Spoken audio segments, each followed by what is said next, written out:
Well, that wasn't the bounce back that Pitt was looking for after the disappointing blowout loss at Duke on Tuesday night. The Panthers returned home and took on Louisville on Saturday at the Petersen Events Center, a game that looked like they could win, a game that looked like they should win, a game that looked like they would win until ultimately when it came down to it, they didn't win. And there were a lot of reasons why the Panthers lost on Saturday, a lot of things to take away from that game, a lot of conclusions to draw, maybe about the current state of the team and where they might be headed and what lies ahead. And we're going to talk about it all here today on the Morning Pit. What happened on Saturday? How did Pitt lose? Why did they lose? What happened in the final minute? And why doesn't it make any more sense? What were the biggest issues? I think we all know what the biggest issue was on Saturday, but let's talk about it not just in terms of what happened against Louisville, but what it means for the Panthers going forward. And then what was going on in the final 18 minutes that Jeff Capel did not make a single substitution? I don't get that. And I'm not sure how much to read into it. I'm not sure how many conclusions to draw about that or from that lack of substitution, of what it might mean about the rest of the roster. But I think it's some real questions to be asked, some real questions to be raised, and they were raised, and Jeff Capel was rather short in his response in the postgame. But I think there's some real questions for us to consider as we look at the state of Pitt basketball coming out of that loss to Louisville, and then what the Panthers have coming up. Because it may feel like, boy, they don't have any more good games, but they've got a bunch. They have 9 games that are currently, as of the net rankings last night, would count as quad 1 or quad 2 games, and a couple that could move up into, quad 2s that could move into quad 1, and 1 or 2 quad 3s that could move into quad 2 games. So there's a lot of opportunities still out there for Pitt to build a resume and really make their case for being in the NCAA tournament. But there's some things that have to get fixed. And there's some things that I think can get fixed. Some things I'm not so sure about getting fixed. Let's talk about all of it, where the Pitt basketball team is coming out of that loss to Louisville, and also history that was made at the Petersen Events Center by the other Pitt basketball team. They did something I never thought would have happened. It was pretty unbelievable stuff. Let's talk about basketball here on the Monday edition of the Morning Pit on youtube.com/Panther-Lair.com.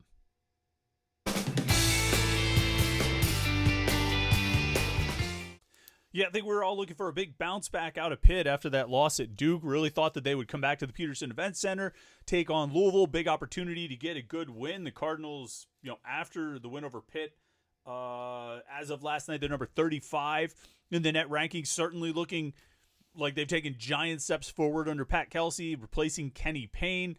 Somebody had a post on the message boards, and I thought it was pretty right. What was Kenny Payne doing to have Louisville talent and Louisville resources and be as bad as he was for the time that he was in charge of the Cardinals? But that doesn't matter because Pitt didn't have any success. Well, I mean, they had some success. I shouldn't say that. It ends up being a 4-point loss at the Petersen Events Center. Louisville beats Pitt 82-78. And the biggest number that stands out from that game, and I think it's the one that everybody has talked about since that game, and rightfully so. Sometimes there's like a sports talk or podcast thing to be like, everybody's talking about this, but what you're missing is, no, we don't need to be clever. We don't need to be unique or thought-provoking. I mean, hopefully we're thought-provoking in some way. But, I mean, it was really about rebounding. I mean, Louisville out-rebounded Pitt by 13, 44-31. More specifically, they had 17 offensive rebounds, Louisville did, and scored 22 points off of that. You lost the game by 4 points. This isn't, a matter of just a couple free throws here and there, although Louisville missed plenty of those. This was getting crushed on the boards and giving up those second chance opportunities. Louisville, it's not like they missed a ton of shots. They shot better, 45, 46% from the field, but they got 17 offensive rebounds and scored 22 second chance points. You compare that to Pitt, who had 5 offensive rebounds and 7 second chance points. I mean, there's your disparity. It's not hard to figure out why Pitt lost that game. And there's a lot of little nuances and caveats and this and that we can get into, and we will. But that's what the game ultimately boiled down to. And it was interesting. They even remarked about this on the broadcast, and I noticed it too. As Louisville is collecting, offensive rebound after offensive rebound, in Pitt, despite shooting 43%, 44% in the game, only had 5 offensive rebounds. it doesn't look, and like this is a weird thing to say because obviously it's not going to be the case, but it doesn't look like offensive rebounds are a priority for Pitt. I mean, like the shot goes up and everybody's heading the other direction. Now, I mean, that's not, 100%, but like, because they still had 5 offensive rebounds. And I think they've had better games where they rebound offensively, but I don't know if they were scared about transition and getting back in transition. I don't know if the Duke game spooked them. I don't know what it was, but there was no apparent desire to get offensive rebounds in that game. And I'm sure if I said this to like one of the players or one of the Pitt coaches, they'd be like, "What are you, an idiot? Of course we wanted offensive rebounds." Well, you didn't leave anybody near the basket to try to corral those. And Louisville, attempted 35 three-pointers, and so they were getting a lot of long offensive rebounds. But at some point, you've got to be able to grab some of those and cut down on Louisville's second chance opportunities. Not to mention, you need to conjure a few on your own. And this team, I reserved judgment on whether I thought I would term them a good rebounding team or not. And I still think they can be decent because, look, the X factor should be the fact that Ishmael Leggett is a good rebounding guard. He was their leading rebounder last year. And, I felt like that was a positive because, you could have the post presence, the big guys could get their rebounds. And then if you have rebounding guards, you can truly be a great rebounding team. Now, I don't know if Pitt is a great rebounding team. I think they're a decent rebounding team, but they've definitely run into some issues. They've played 10 games against major conference competition, all right, counting this Louisville game. And this is not the perfect stat. It doesn't tell the whole story, but it also kind of does. Because they have, in those 10 games, they've won the rebounding battle 6 times. West Virginia, LSU, I shouldn't say won 6 times. They've won or tied in rebounds 6 times. They've lost 4 times. But they have won the rebounding battle against West Virginia, LSU, Ohio State, Virginia Tech, Stanford, and they tied against Cal. They lost the rebounding battle against Wisconsin, Mississippi State, Duke, and Louisville. What do you notice about those 2 groups of games? Right? I mean, like, it's not hard to figure out. Now, they didn't lose to Louisville, Duke, Mississippi State, and Wisconsin because of the rebounding, but they sure as hell didn't give themselves a great chance to win when they got out-rebounded by 22 against Mississippi State and 15 against Duke and 13 against Louisville. They did not put themselves in position to win, whereas when they out-rebounded West Virginia by 13 and they out-rebounded Stanford by 11, those were big numbers. Those were important numbers that helped them win those games. It very rarely boils down to just one stat, and I'm not suggesting that these games have boiled down to that one stat, but boy howdy does it sure track. And boy howdy was that a big issue on Saturday. They just got killed. Cam Corrin, 5 rebounds. Ishmael Leggett, 3 rebounds. Damian Dunn led the team with 8 rebounds. Guillermo Diaz-Graham only played 10 minutes and had 3 rebounds. Other guys who were tall. Jorge played 1 minute and had 1 rebound. Papa Amadou Conti had 3 minutes and 1 rebound. I mean, Pitt didn't have many rebounds to go around, and just to begin with, and they certainly didn't get what they needed. Zach Austin had 6 rebounds. I think a handful of those were offensive, so he had a decent, productive stat line. I think his final stat line was, he didn't score a lot. Zach Austin only attempted 3 shots. He had 8 points, but he had 6 rebounds, no offensive rebounds. Excuse me. Cam Corrin had 2 of the 5. Ishmael Leggett had 1. Guillermo had 1. And Damian Dunn had 1 for offensive boards. But Zach Austin, 8.6 rebounds, 3 blocks, and 3 steals. Pretty solid across the board stat line. But I digress. Okay, there are bigger issues facing this team right now and bigger questions facing this team. Not the least of which is, and I don't know if this is my first question, but it's a big question because I just can't help but wonder, how much does Jeff Capel trust his depth? Because at the 17:58 mark of that game on Saturday, in the second half, he subbed out Guillermo Diaz-Graham and put in Damian Dunn. And he did not sub again for the final 18 minutes, 17:58. He had Jalen Lowe, Ishmael Leggett, Damian Dunn, Zach Austin, and Cameron Corrin on the court. Pitt got outscored by 3 points in the second half. Those 5 guys played the entire final 18 minutes. Did it catch up to them at the end when Louisville made like 6 out of 8 shots or whatever it was? 6 out of their final 8, 6 out of their final 7, something like that. Did the fatigue catch up to them? Did they slow down a little bit? I mean, it's not like they were rebounding well to begin with. They didn't rebound all that well in the first half, so I don't know if you'd say, well, that really hurt the rebounding.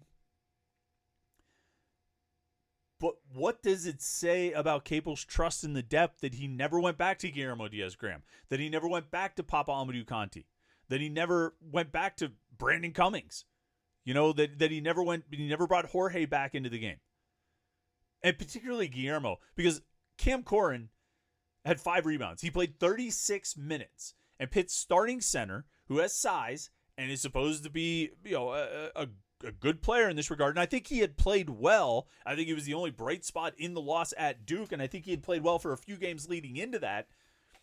He did not have a good game, and his lack of impact, the problems, the things that had shown up in the rough stretch he had before, I think, Cal, Stanford, Duke, kind of late in the non-conference, the issues that Cam Corrin had shown, just a lack of physicality, a lack of being able to, just not really asserting himself and playing with force under the basket and really kind of controlling the post. Those issues seem to reappear on Saturday. And that's a concern. But it's not a bigger concern. That's a big enough concern as it is. But an almost equally large concern is why at no point in those final 18 minutes did Jeff Capel sub Guillermo Diaz-Graham back in, even just to give Corhin a rest. Even if you feel like Cam Corhin is your number one guy and he's the guy you've got to have out there for as much time as you can in the second half, give him a few minutes to rest. You're playing tight. You're in a close game. You're battling with Louisville. You've got a chance. I don't think Guillermo Diaz-Graham is going to send you from being down 4 to being down 20 if you play him for 3 minutes. And who knows? He might actually provide a defensive presence. He might actually knock down a 3. He might actually grab a rebound. Now you can say, well, we didn't think that was going to happen. Why? Okay, fine. But I know it wasn't happening with Cam Corrin. Cam Corrin, like I said, had 5 rebounds in this game. 3 of them were actually in the second half. I was surprised. I was going to look at, I sort of assumed he didn't have any rebounds in the second half. He did have 3 rebounds in the second half, 1 on offense. He did not make a single field goal in the second half, however. He was 0-4 from the field and had 1 foul and 1 block. He didn't have any turnovers, I guess, so there's that. But it's just a disappointing performance, a disappointing effort. And Pat Kelsey, after the game, had a quote about offensive rebounds. You just got to want it more than the other guy. You've got to be able to play tougher and play meaner than the other guy and all that stuff. And, I mean, that's an indictment on Pitt. I don't know if Pat Kelsey intended it to be so. I think he was saying it to praise his team. But that's an indictment on Pitt. Like, this team needs to be more physical. They need to be tougher. They need to be grittier. They need to be stronger. They need to be more aggressive. Okay, you got improved play out of the guards. After Lowe and Leggett struggled at Duke, they played better against Louisville. Final lines for those guys: Lowe had 24 points. He only made 5 field goals, but he made 13 free throws. He also had 6 assists. Leggett 5 of 12 from the floor, not great, but he did make 4 threes and he scored 16 points. It was an improvement. You know what I mean? They were better than they were at Duke. Damian Dunn, 15 points on 5 of 8 shooting. He made 3 threes. He had 8 rebounds, turned the ball over twice, but he also had 3 assists. I mean, that's a good game from Damian Dunn. He's back. You know what I mean? I think you feel comfortable with him being out there and playing a lot. We'll see if he even maybe moves back into the starting lineup. And maybe that's the move. Maybe that's something that has to happen. Maybe you need to go with 3 guards to start, plus let's say Zach Austin and Cam Corrin to start the games. And then maybe you bring Guillermo Diaz-Graham off the bench, play him at the 5, and sub him in for Cam Corrin. You need to find some solutions here. And that's not me panicking and overreacting to back-to-back losses. I think you lost to good teams. You didn't get blown out at home. You got blown out by one of the best teams in the country. You didn't get blown out at home. You lost by 4, which is, on the whole, not a terrible outcome. I mean, you'd rather win than lose, obviously. It's not a disastrous outcome. It's certainly one you can stomach in conference play. There's a lot of disappointment, I know, about the end of the game.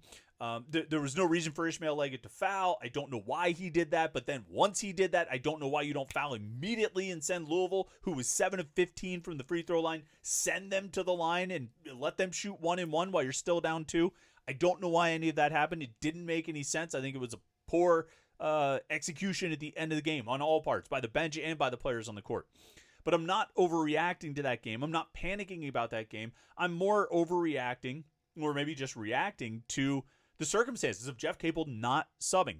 Now, we know and what it says about how he feels about the team, that he did not feel like he could put Guillermo Diaz-Graham back in there, then you probably should take him out of the starting lineup, and you should probably use him to sub in for Cam Corhan until you're comfortable with him playing 25 minutes a game. Because if you're not, there's no reason for him to start. You might as well start Zach Austin. You might as well start Damian Dunn. You know, we've seen Jeff Capel. I mean, just a final note, on the substitution thing. We've seen Capel go long stretches without subbing in the past, just like we've seen him go long stretches without calling timeouts. It's not really, he doesn't call those reactive timeouts all that often. He doesn't sub a lot. He will leave guys in for long stretches. I mean, like last year, I remember asking Capel, at various points, like, how many games can you go with Lowe and Leggett and Carrington playing 30 minutes every night? Can those guys play 30 minutes every night, 35 minutes every night? And Capel was like, yeah, I think they can. And he was more or less right. I mean, they did, and they were fine. So it's not new to see him not sub. But in this situation, I don't know why. Like, Guillermo Diaz-Graham is one of your starters. Okay? If he is a starter, and you're comfortable with him being a starter, then you are comfortable with him playing.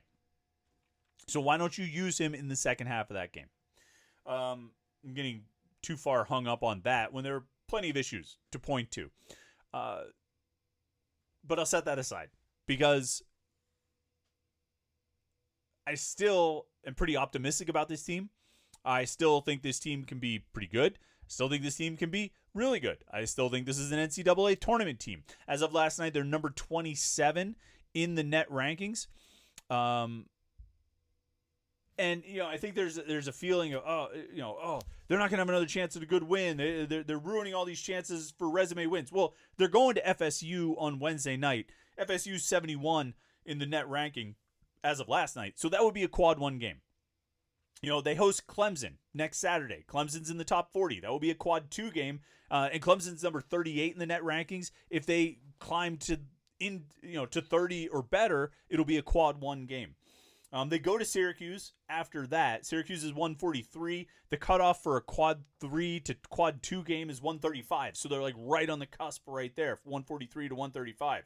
Then they host North Carolina. Carolina is number 37. That's a quad 2 game, but again, the cutoff there is number 30. So, very easily could be a quad 1 game. Wake Forest on the road after that. They're number 80. That's a quad 2 game. And again, the cutoff there for a quad 1 game on the road is number 75. So my point is, these net rankings shift every day, and it's partially based on what you do. It's based on what the teams around you do. It's based on what the teams you face have done. My point is that these next 5 games at Florida State, Clemson, at Syracuse, North Carolina, at Wake Forest, 3 of the 5 are quad 2 games. 1 is a quad 1 game, and 1's a quad 3 game as of last night. All of them, well, the quad 1 game can't move up, obviously, to some quad higher than quad 1, but the other 4 could all shift up. Quad 2 to quad 1, quad 3 to quad 2. These kind of movements are very much possible. And when you look over the next 15 games that Pitt has left in the regular season, 9 of them are currently quad 1 or quad 2 games. 4 are quad 1 games, 5 are quad 2 games. And again, you could add another 1 or 2 quad 2 games and potentially quad 1 games with movement over the next few weeks and months. So my point is, there are still a lot of opportunities out there. A lot of opportunities for Pitt to go get some quality wins, improve the resume, and keep themselves in the top 30, which is where they are right now. Even coming off back-to-back losses, they've still not dropped out of the top 30. Now, maybe by the time you watch this on Monday, some adjustments have been made, and maybe they fall. I don't know what's going to shake out there. But as of last night, they were still number 27. You need to stay in that top 30 range.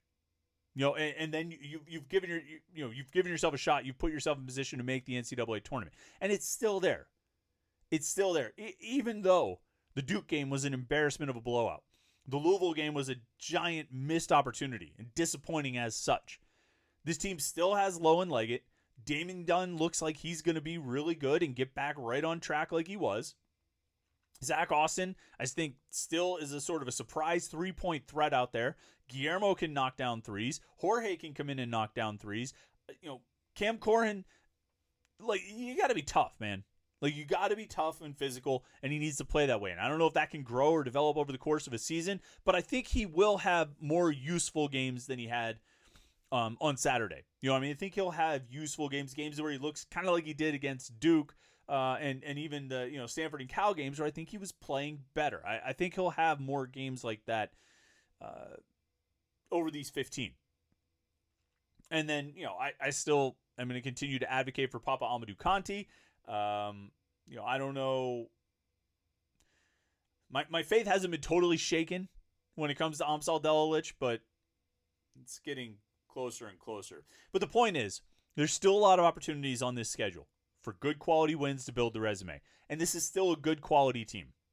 All right. Are they as good as maybe we thought they were after the Ohio State game or after the Stanford and Cal games? Maybe, maybe not. Depends on how high you got when they won those games. But they're still the team that did win those games. They're still the team that did beat West Virginia. They're still the team that did beat Ohio State and LSU. They're still the team that did go to Virginia Tech and get a road-winning conference play. And they're still the team that was able to make some comebacks and beat Stanford and Cal rather impressively. So they haven't completely fallen apart. They haven't completely fallen off. But they do need to get back on track a little bit. And the rebounding is going to be a huge piece of that. You cannot get out rebounded by 13. You can't give up 17 offensive rebounds. You can't give up 22 second chance points. It's going to be really difficult to win.